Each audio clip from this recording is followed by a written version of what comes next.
So today I just want to talk with you about what you guys said you wanted to talk about, and that is the college application process and essentially College 101. So it may not be a fun topic, but it is a very necessary topic and one that you guys acknowledge that you need to hear about. And Wednesday, after you guys watch this and do the assignment that I have for you, I want to have a discussion, answer any questions that I might be able to answer that you guys have.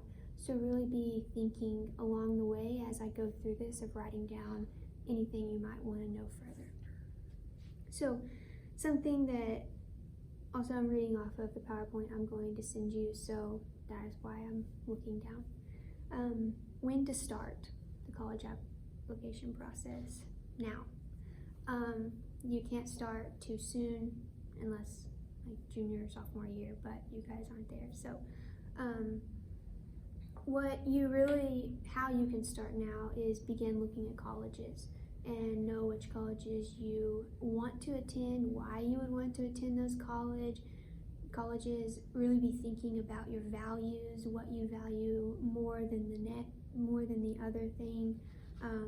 So that's financial, location, what the university offers. Does it offer a program that is something that you want to do in the future, career-wise?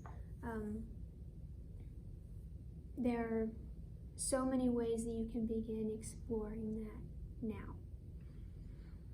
In the fall, that is whenever you will begin narrowing down your college choices, because college applications do cost money. I don't know the exact fee these days, but I think whenever I was in high school, it was like $45 for each college application that I filled out.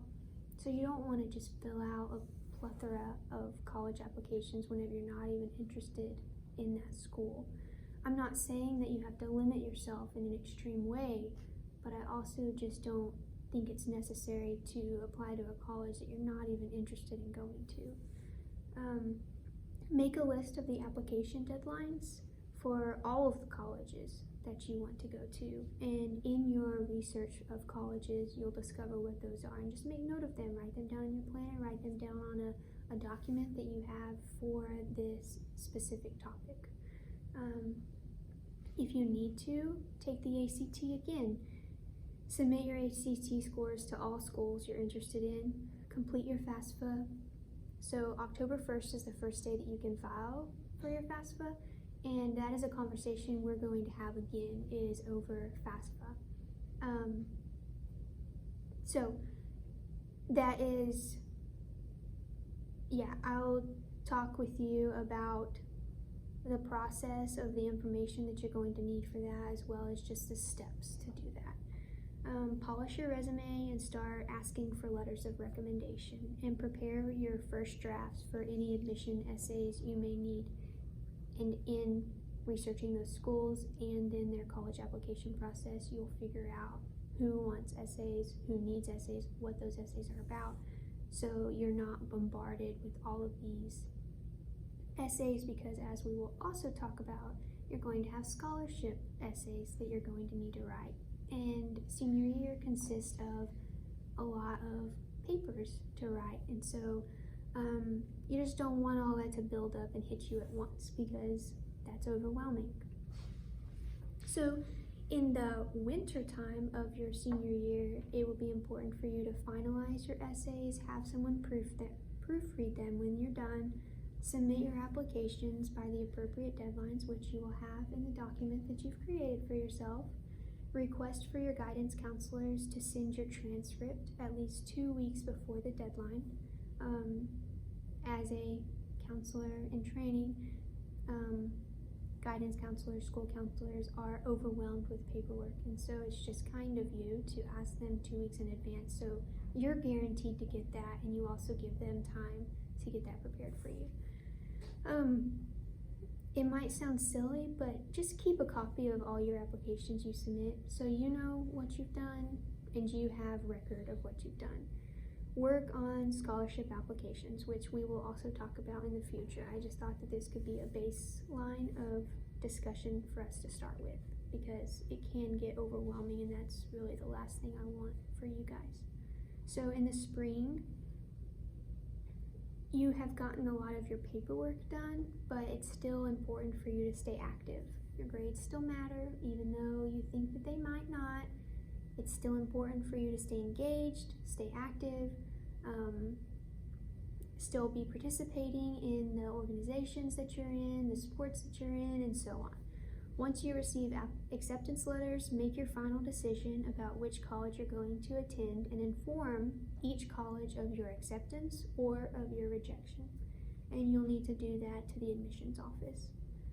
Submit required housing and tuition deposits to the college you're going to attend and fill out required housing paperwork.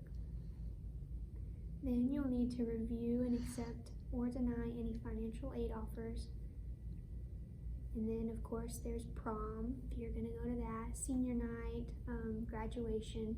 It's also important for you in the spring to just have fun. You do a majority of the nitty-gritty stuff in the fall. That doesn't mean that you don't have any of that to do in the spring, but what's neat about that is it does allow you to have a little bit more time to experience your senior year, and I encourage you to take full advantage of that. After graduation, you need to ask your guidance counselor to submit your final transcript to the school you will be attending. So earlier I said that you need to ask your guidance counselor for a transcript. That'll be your unofficial transcript. And then at 2 weeks after school's over, then it'll be your final official transcript. So for the summer, 3 things really that you need to do is attend summer orientation and register for classes, which they will give all that information to you once you've accepted the acceptance that they've given you. Pack for college, which can be really fun. You get to go through all of your memories that you've had and get to decide what you want to take with you on this next journey that you're starting. And just get excited that college is coming and you guys have worked so hard for this, and you'll get to see that all of your hard work for all 4 years, since you've been in school, is paying off, and your dedication, your work ethic is all going to be rewarded. And so I hope that you guys can see that now, that your hard work is already paying off and it's going to continue to pay off. So I wanted to cover briefly the 3 R's, so to speak, and it's resumes, recommendation letters, and really letting yourself shine. So I know that the last one might be difficult, but that is something that I want to work with you guys on, of knowing yourselves, knowing your story, knowing what to present in essays about you, and that they're asking questions about you because they want to know about you. And they, in my experience, they want you to share about you, and it's not selfish, it's not self-centered. They truly are asking about you. You guys have already gotten quite a bit of information on resumes. I think you have already actually had to submit those for Mariah for work study. So she gave a thorough video on resumes, so I'm gonna kind of just skip over that because you've already gotten it. Recommendation letters. So this is huge. Many scholarships and or college applications will require you to send in 1 or more letters of recommendation. Who to ask? Typically, they will have specific requirements of who you need to ask for these letters of recommendation, but typically those consist of 1 academic, 1 character for sure, and then they might ask for others and they might not. When choosing a teacher, extracurricular activity, sponsor, or another adult to ask, think about who knows you best. And that might be intimidating to ask somebody that knows you best, but it also is going to be the truest and most honest form of a letter of recommendation, both academically and personally. And they will just be honest, and that is the most important part. Though it might be tempting, don't ask your best friend or your family member, because that is not what they're asking for. Though your best friend and your family member might think very highly of you, maybe they can just write a letter to you personally, and then you can ask somebody else for a letter of recommendation.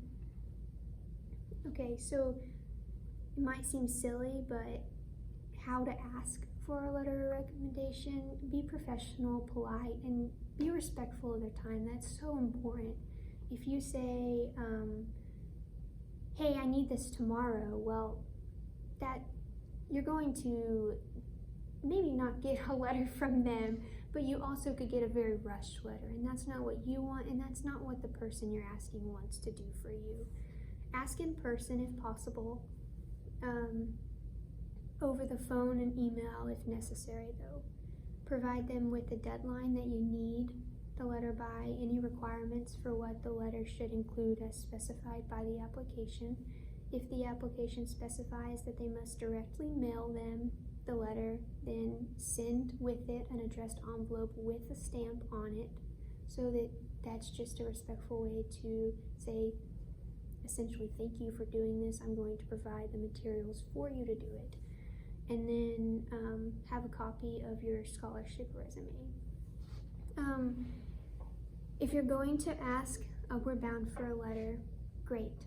I think that I'm a part of Upward Bound, I think that we are very willing, and also a national program that is recognized for going the extra mile, that you guys have been dedicated to, again, doing extra continually for 3 years. So that's something that can look good. Also, I know that you'll probably more than likely be asking Mr. Scott or Miss Stephanie, and they know you guys.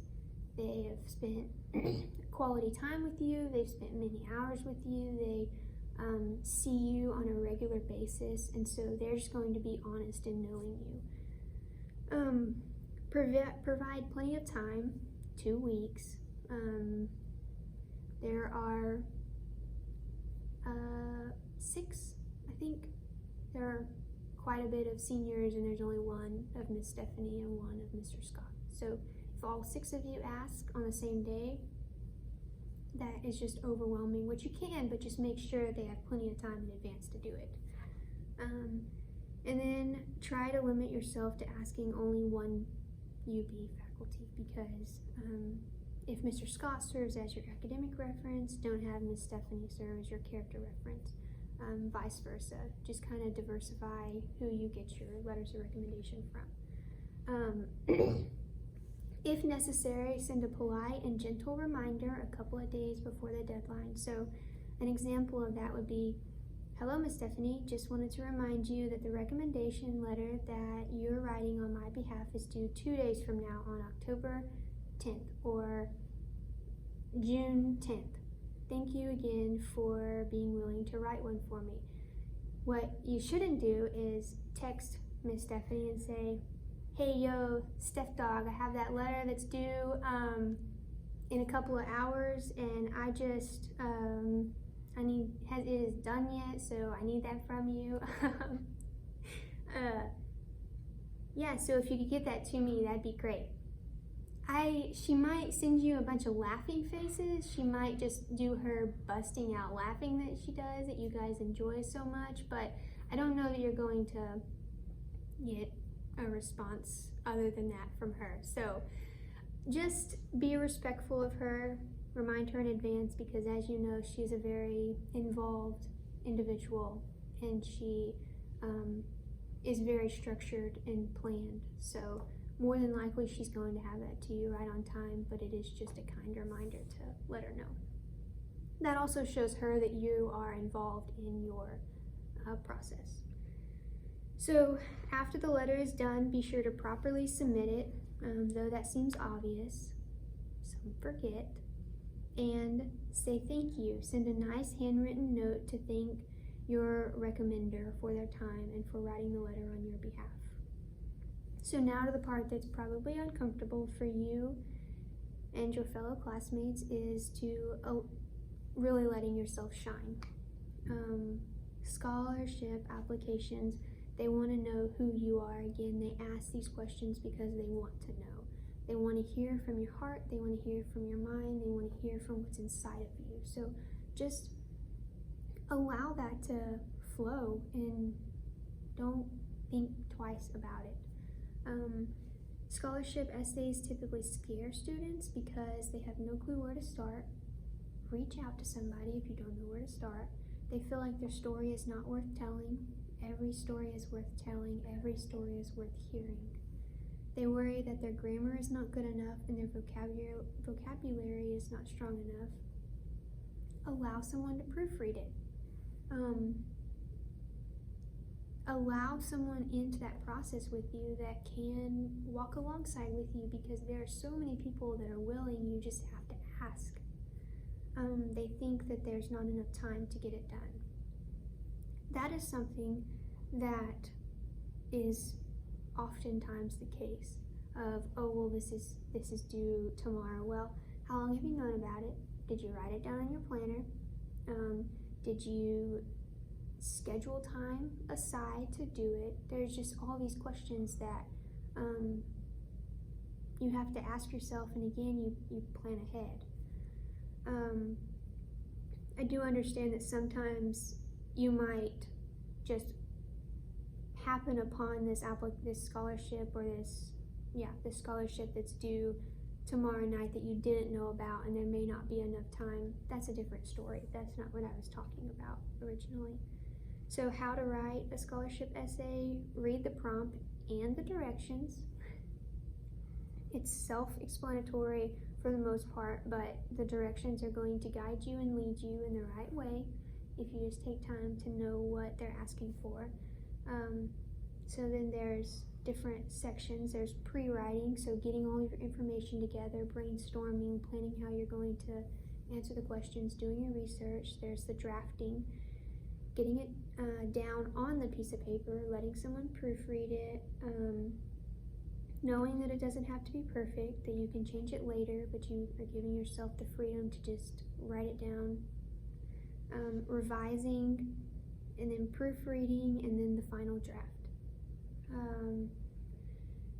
How not to write a scholarship essay, just a couple of tips of, you don't need to say what you can say, you don't need to say in 10 words what you can say in 2 words, or use a sentence such as, every community is different, each having its own unique problems and needs. You can either say the first sentence or you can say the last sentence, but there's just so much fluff in saying the sentence that I used as an example. Using your activity record as your essay, and using cliches, which there are a few examples of that. So there are just some things to consider when looking at colleges. As I mentioned earlier, it is important to consider your values such as location, size, environment, expenses, academics, and again, that will be something that you look at whenever you begin exploring the colleges that you're thinking about attending.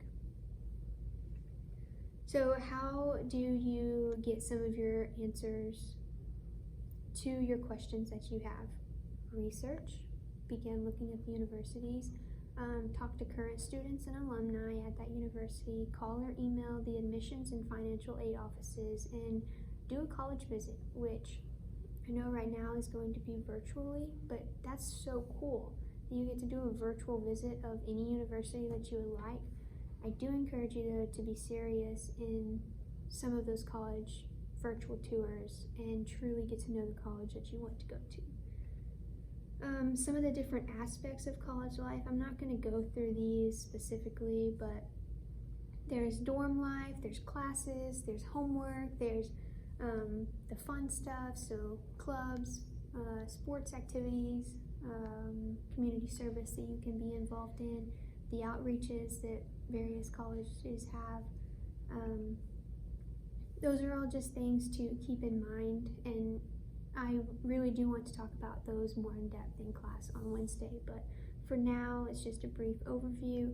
So really that concludes what I wanted to talk about, like information-wise. And so for your assignment that will be due Tuesday night, posted on Google Classroom, it will be for you to begin researching the college that you would like to attend, prepare a list of 3 schools you are interested in, and briefly, a paragraph each, describe why you chose each of those 3 colleges. And then I have a college terms worksheet posted on Google Classroom that you will go and fill in, and I want you to define those terms in your own words. And again, those will be needed to be submitted to Google Classroom by 10:59 on Tuesday night. And I will see you in class on Wednesday to discuss all this further.